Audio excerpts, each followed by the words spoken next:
On this week's episode of Code Blue News, Derek clears the air on midterms and finals, Deer reviews their cross-country season, and Chuck reports on the boys' soccer playoffs run. Now, the Pledge of Allegiance. I pledge allegiance to the flag of the United States of America, and to the republic for which it stands, one nation, under God, indivisible, with liberty and justice for all. And lastly, a moment of silence.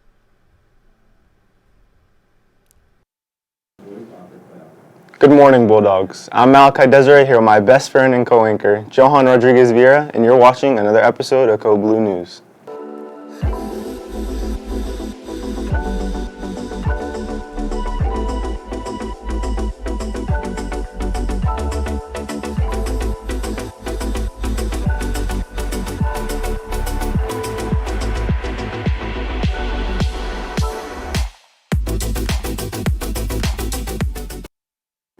We hope you guys are awake already, because we have a few announcements to share.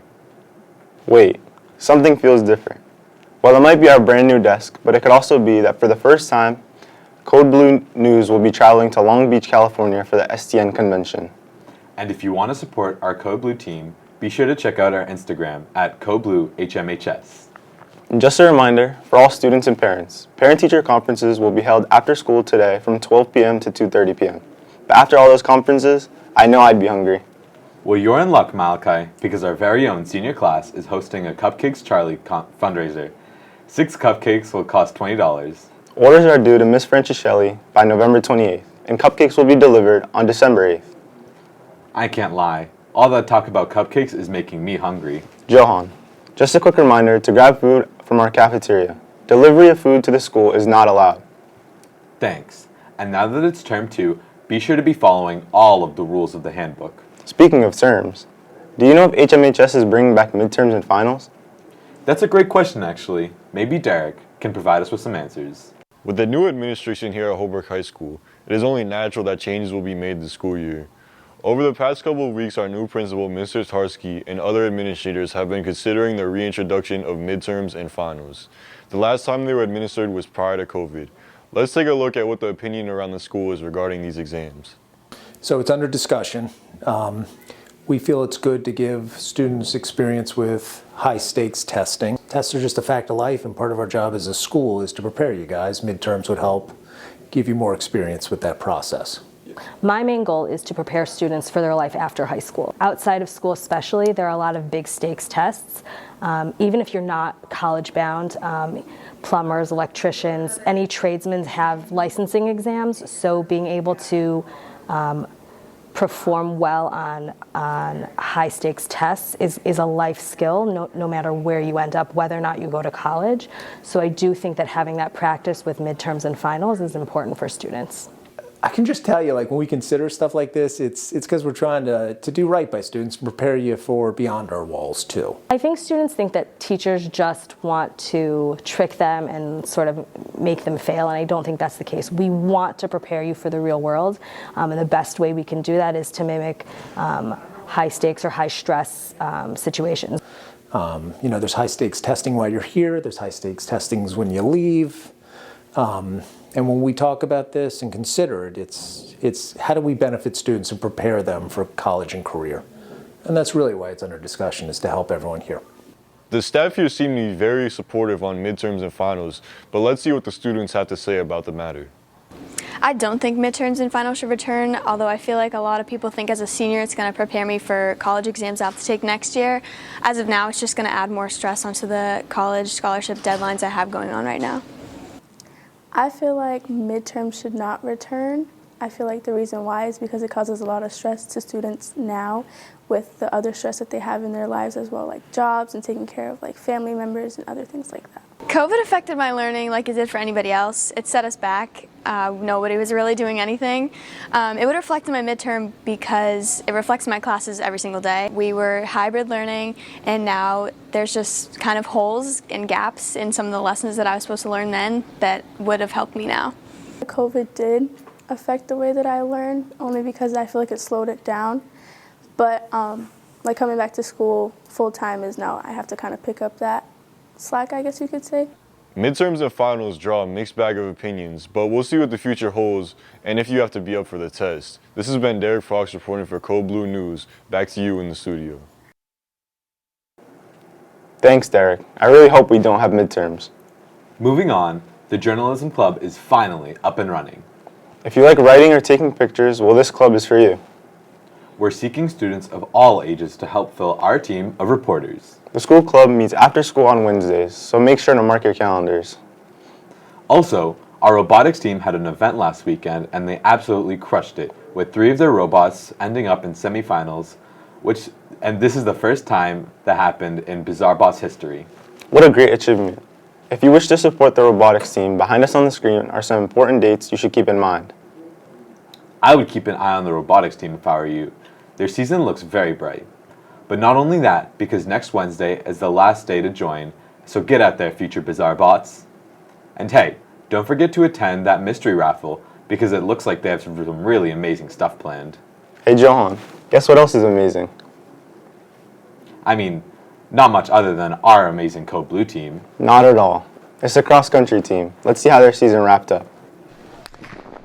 On October 31st and this past Sunday, the Holbrook-Avon cross-country team competed in the Mayflower League meet and State Division Championship. As captain, I'm trying to help the rest of my team improve and encourage others to join. My goals as a captain of the cross-country team are to help improve everyone on the team and keep them determined and having fun. The sport is very overlooked in the school, but the current cross-country team expressed how running has changed their life. It definitely shaped me, pretty much who I am right now. It made me feel better about myself, and like my coach says, that feeling after you win a race, it's unbeatable. It's a sport that everybody can participate in regardless of your level. It helps with any kind of anxiety that you have. It also teaches you that you can stick with something and achieve many goals. You should try something new in joining the cross-country team next season. I'm Dear Patel, back to you in the studio. Wow, what a great season by the cross-country team. Since we're talking sports, when do winter sports start? That's a great question, Malachi. And if you're looking to sign up for a sports team, always remember to have your sports physical. HMHS physician Michael Tremblay will stop by the school next Monday on the 21st to conduct some sports physicals. And if you're interested, make sure to contact Ms. Froyo about completing this form. It's also due today. Also, remember to sign up on Family ID if you want to play. If you don't sign up, you won't be able to try out. Before we move on completely to winter sports, I think we should wrap up all of the fall sports. The fall banquet is next Tuesday, November 22nd, for all fall athletes and their parents. The event will begin with the fall awards ceremony at 5 p.m. in the auditorium. I think we're still missing something with fall sports. I think we are, actually. Yeah, because we have to talk about the amazing playoff run that the boys soccer team went on. You know what, Malachi? You're right. Let's see what Chuck has for us. With the fall season wrapping up, the boys soccer team came to play with a record of 10, 7-1 heading into the state tournament. I think the season was great. If you get 10 wins in a season, I think you're successful no matter who you're playing. You know, I think it was a pretty solid season. We got a pretty good squad. We got a nice group of young kids mixed with our group of seniors we've had since 8th grade. I think the season we did pretty well. I thought we did better than we thought we were going to do, how far we got into the playoffs. In the round of 16 game against St. John Paul II, the boys went into overtime with the game tied 0-0. Amani Mossop penalty kicked the way into the Elite 8 round. Obviously, you'd like to win in regulation and win by more than one goal, but we battled. We had to dig deep, 0-0. You know, we played with, I think basically in the playoffs using like 1 or 2 subs, so that the guys are playing the full game. You know, at that point, you're definitely tired after 80 minutes. I think it was like 3 minutes to go or so for the golden goal, which means whoever scores wins.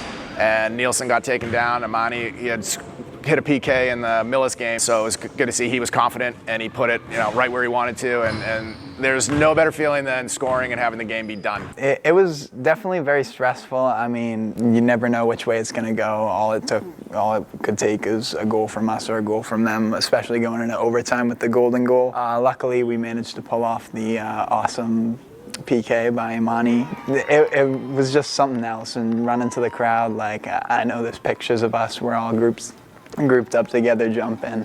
It was just a whole surreal experience. Head coach Mr. Karalexis has been coaching the boys soccer team since 2017, but that wasn't the first time his core group of 7 seniors had met him. It's funny because it's not just since 8th grade when I started coaching, they were in 8th grade, but I've known these guys since 4th grade when I first started teaching, so it's half their lives when you really look at it that way. I've known these kids, so it's funny to go from a little 9-year-old to now 18-year-olds. For a bittersweet ending for the 2022 season comes endless memories for the seniors. And for me, it's when I knock somebody to the ground and everyone starts cheering.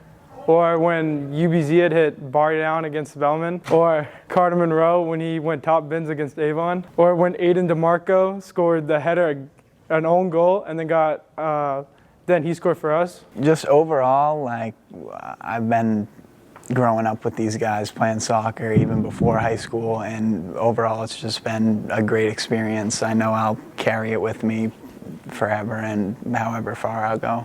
This has been Chuck LaRossi reporting for Code Blue News. Back to you in the studio. Congratulations to the boys soccer team on an amazing season.